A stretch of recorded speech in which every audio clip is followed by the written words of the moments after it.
Mongolia, जो रूस और चीन के बीच एक लैंडलॉक्ड देश है, खुद को एक जियोपॉलिटिकल क्रॉसरोड्स पर पाता है।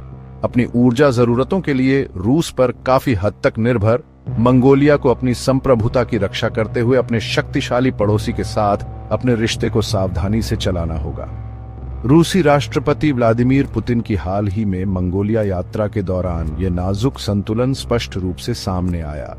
अंतर्राष्ट्रीय आपराधिक न्यायालय से अंतर्राष्ट्रीय गिरफ्तारी वारंट का सामना करने के बावजूद पुतिन ने यूक्रेन संघर्ष शुरू होने के बाद अपनी पहली विदेश यात्रा के लिए मंगोलिया को चुना।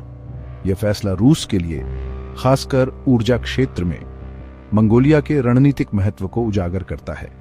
इस यात्रा के दौरान बातचीत द्विपक्षीय संबंधों को मजबूत करने पर केंद्रित रही, खासकर ऊर्जा सहयोग के क्षेत्र में।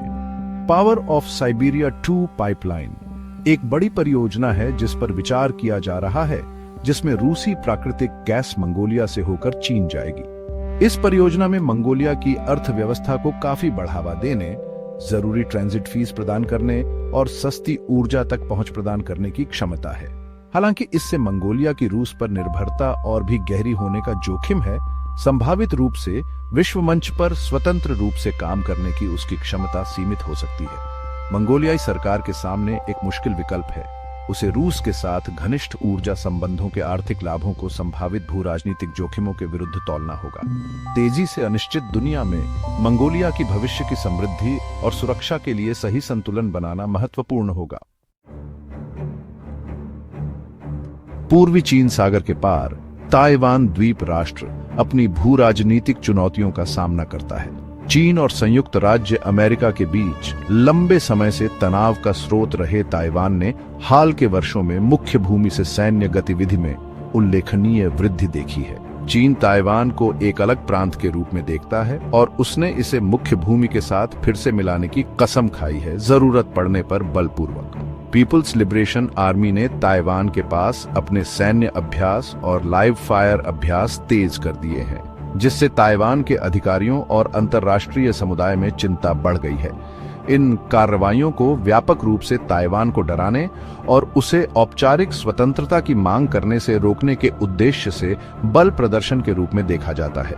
ताइवान जलद मरुमध्य में बढ़ती सैन्य उपस्थिति ने गलत अनुमान और आकस्मिक वृद्धि के जोखिम को बढ़ा दिया है, जिससे स्थिति तेजी से अस्थिर हो गई है। संयुक्त राज्य अमेरिका आधिकारिक तौर पर एक चीन नीति का पालन करते हुए ताइवान की आत्मरक्षा क्षमताओं के लिए अटूट समर्थन व्यक्त किया है। वॉशिंगटन ने ताइवान को अरबों डॉलर के हथियारों की बिक्री को मंजूरी दी है और नियमित रूप से ताइवान जलद मरुमध्य से युद्धपोत भेजता है, जिससे बीजिंग नाराज है। अमेरिका ने यह भी स्पष्ट कर दिया है कि चीन द्वारा ताइवान पर बलपूर्वक कब्जा करने के किसी भी प्रयास के गंभीर परिणाम होंगे।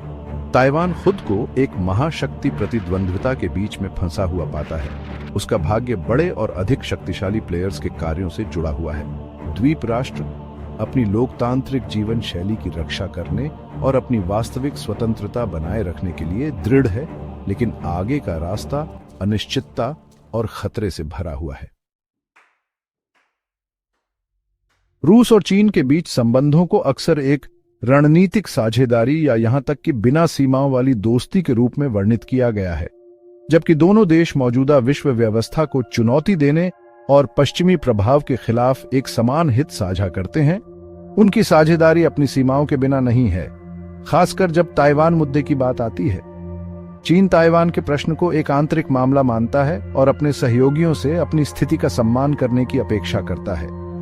रूस ने आधिकारिक तौर पर एक चीन सिद्धांत का समर्थन किया है, लेकिन ताइवान को फिर से मिलाने के लिए बीजिंग द्वारा बल प्रयोग के अपने समर्थन को स्पष्ट रूप से बताने से सावधान रहा है।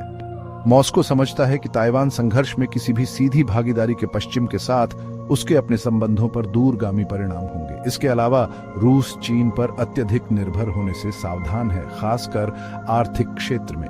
दोनों देश जितने साझेदार हैं उतने ही प्रतिस्पर्धी भी हैं और मॉस्को चीन के प्रभुत्व वाले ऑर्डर में एक जूनियर पार्टनर बनने से बचना चाहता है। ये सावधानी सैन्य क्षेत्र तक फैली हुई है, जहां रूस चीन के साथ किसी भी संयुक्त अभियान में शामिल होने से हिचकिचाता है, जिससे संयुक्त राज्य अमेरिका के साथ तनाव बढ़ सकता है। जबकि रूस और चीन अमेरिकी हेजेमनी को कमजोर करने का एक समान लक्ष्य साझा कर सकते हैं, इस लक्ष्य को प्राप्त करने के उनके दृष्टिकोण काफी भिन्न हैं। ताइवान का प्रश्न उनकी साझेदारी की सीमाओं और इन दो यूरेशियन जायंट्स के बीच विचलन की संभावना की कड़ी याद दिलाता है।